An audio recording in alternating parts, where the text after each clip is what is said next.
I think in this instance, I mean, we saw that footage.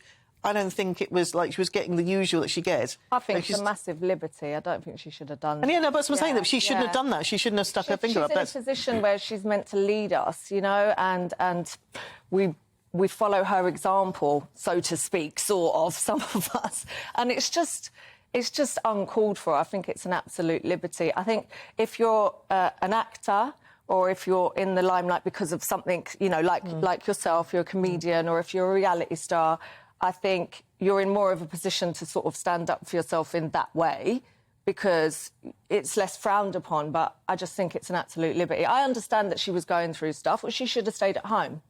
Don't be doing that to the public. What she said, she's flicked the middle finger, an emotional response, but she said to her credit, you know, I'm only human. Do we put politicians on too much of a pedestal? Do we forget that they've got feelings like the rest of us? No, that's fine, but when you take the job on, you understand what comes with it, and I'm sure, you know, I'm not saying that death threats are acceptable, absolutely not, of course not, but I just think she needs to take her job a little bit more seriously. And what was the thing that she said? She said, she who lasts longest. I mean, that to me sounds like a threat. You're supposed to be leading our country. What are you talking about? Yeah, it's the equivalent.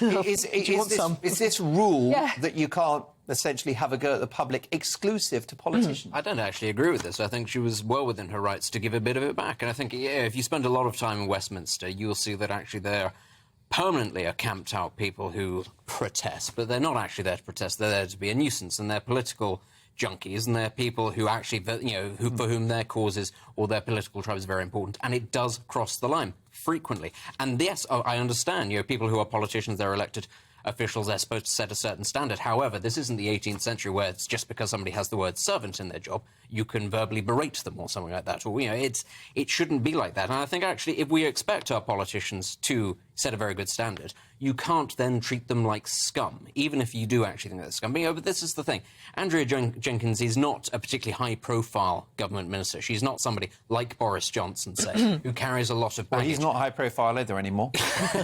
Perpetually high-profile Boris Johnson. Even in the womb, he was high-profile. But the problem is, this is not somebody for whom many people have a particular grievance. She's just somebody doing her job. She was going from one office to another, and she gets dog's abuse simply for being a Conservative member of Parliament. It's not acceptable. And actually, I don't really have a problem then with an MP, if they are getting that sort of abuse, turning around and telling them exactly what they think of that. But don't you do it with the right put-down rather than John Prescott, of course, famously punched somebody for throwing an egg at him. And afterwards made a joke about, well, the Prime Minister did tell me to go out and connect more with the public, and everybody laughed it off. But now that Tony Blair said John's John. Yeah, and now that a Tory does it, oh, it's scandalous, it's belittling the office, oh, the great Andrea Jenkyns that we've all heard of. No, it's not. It's somebody who's lost their rag slightly because people are misbehaving. If you don't want to be, if you don't want to be told where to go by a politician, don't behave vilely to